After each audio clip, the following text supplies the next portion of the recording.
പ്രിയമുള്ള ജനങ്ങളെ, ഞാൻ നിങ്ങൾക്ക് നിങ്ങൾക്ക് ഉപകാരപ്രദമായ ഒരു സംഗതിയാണ് നിങ്ങളോട് പറയാൻ പോകുന്നത്.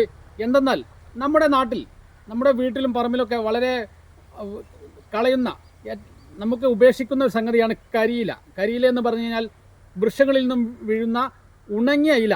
ഈ ഉണങ്ങിയ ഇല മിക്കവാറും നമ്മുടെ വീട്ടുകാരെല്ലാം തന്നെ അടിച്ചു കയറി അത് കത്തിക്കുന്ന ഒരു പ്രവണതയാണ് കാണുന്നത്. ഒരിക്കലും അത് കത്തിക്കരുത്. കാരണം കത്തിച്ചു കഴിഞ്ഞാൽ അത് പ്രകൃതിയോട് ചെയ്യുന്ന ഏറ്റവും വലിയ അനീതിയാണ്. വലിയ വൻകിട കാടുകളിലെല്ലാം തന്നെ മരങ്ങൾ തഴച്ചു വളരാൻ കാരണം ഈ കരിയിലയാകുന്നു. കാരണം ഈ കരിയില മരത്തിൽ നിന്ന് കൊഴിഞ്ഞ് വീണതിന് ശേഷം ഭൂമിയിൽ കിടക്കുകയും അത് നമ്മുടെ മഴക്കാലമാവുന്ന സമയത്ത് ആ കരിയില വീണ്ടും വളമായി വീണ്ടും ആ മരങ്ങൾ തഴച്ചു വളരാൻ ഇത് സഹായിക്കുന്നു. അതുകൊണ്ട് തന്നെ നമ്മുടെ വൻ കാടുകളിൽ നമ്മൾ ഒരു കാരണവശാലും വളമ ഇടുന്നില്ല. അത് തഴച്ചു വളരുന്നു. കാരണം ഈ പ്രകൃതി തന്നെ അതിലെ റൊട്ടേഷൻ പോലെ ആ ഇല കൊണ്ട് ആ മരങ്ങൾക്കെല്ലാം വളമാക്കി കൊടുക്കുന്നു. എന്ന പോലെ നമുക്ക് നമ്മുടെ ഈ വീട്ടിലും പറമ്പിലുമുള്ള കരിയില കൊണ്ട് നമുക്ക് എങ്ങനെ കൃഷിയോഗ്യമാക്കി മാറ്റാം എന്നതിനെക്കുറിച്ചാണ് ഞാൻ ഇവിടെ പ്രതിപാദിക്കാൻ പോകുന്നത്. ആദ്യമായി ഇതുപോലെ വലിയൊരു ചാക്ക് എടുക്കുക. ഈ ചാക്ക് ഏറ്റവും അടിയിലൊരു 10 സെൻറ്റിമീറ്റർ ആഴത്തിൽ മണ്ണ് നിറക്കുക. നമ്മൾ ആദ്യം ശ്രദ്ധിക്കേണ്ടത് ഈ ഒരു ചാക്ക് ഒരു ചെറിയ കുഴി വെച്ചിട്ട് ആ കുഴിയിൽ നിക്ഷേപിക്കണം. അത് ഇളകി പോകാതിരിക്കാൻ വേണ്ടിയാണ്. എന്നിട്ട് ഒരു 10 സെൻറ്റിമീറ്റർ ആഴത്തിൽ മണ്ണ് നിറക്കുക. അതിൻ്റെ മുകളിൽ കരിയില അല്ലെങ്കിൽ മറ്റുള്ള ചപ്പുചവറുകളെല്ലാം നിക്ഷേപിക്കുക. ഒരു 15 സെൻറ്റിമീറ്റർ ആഴത്തിൽ ചപ്പുചവറുകൾ നിക്ഷേപിക്കുക. എന്നിട്ട് അതിനുശേഷം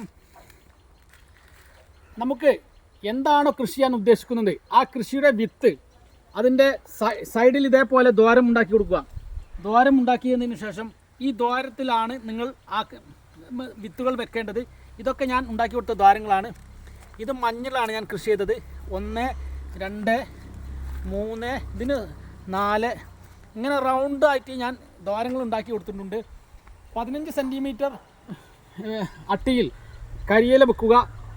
5 സെൻറ്റിമീറ്റർ മണ്ണ് നിക്ഷേപിക്കുക.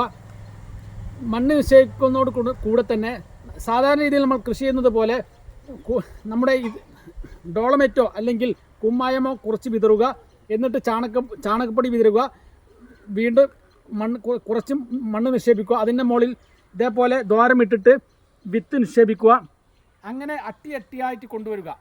ആദ്യം കരിയില, പിന്നെ മണ്ണ്, പിന്നെ അതിൻ്റെ മുകളിൽ വിത്ത്, കുറച്ച് മണ്ണ്, പിന്നും കരിയില, വീണ്ടും വിത്ത്, അതിൻ്റെ മുകളിൽ വളം. അങ്ങനെ അട്ടിയായിട്ട് കൊണ്ടുവരിക. ഇതിൻ്റെ ഒരു ഗുണം, നിങ്ങൾക്ക് കുറഞ്ഞ സ്ഥലത്ത് കൂടുതൽ പച്ചക്കറി ഉൽപ്പാദിക്കാമെന്നാണ് ഇതിൻ്റെ ഒരു പ്രത്യേകത. ഇത് മറിഞ്ഞു വീഴാതിരിക്കാൻ 3 ഭാഗത്തും ഇതുപോലെ കമ്പ് നാട്ടിക്കൊണ്ട് നടുവിൽ സെൻട്രലിൽ ഇതേപോലെ കെട്ടണം. ഇതിൽ മഞ്ഞളും അതുപോലെ കപ്പയാണ് നട്ടത്. ഇതാണ് കപ്പ. 3 ഭാഗത്തും കപ്പ നട്ടിട്ടുണ്ട്. ചുറ്റും കപ്പ നട്ടിട്ടുണ്ട്. അതുകൊണ്ട് ഒരു കാരണവശാലും നിങ്ങൾ കരിയില നിങ്ങൾക്ക് കത്തിച്ച് കളയരുത്.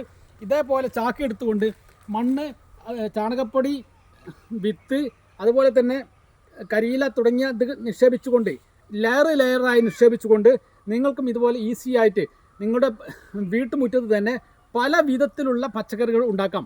ഇതിൽ തന്നെ ഞാൻ ഇഞ്ചി, മഞ്ഞൾ, കപ്പ, ഇത് 3 തരം വിളകൾ നട്ടിട്ടുണ്ട്.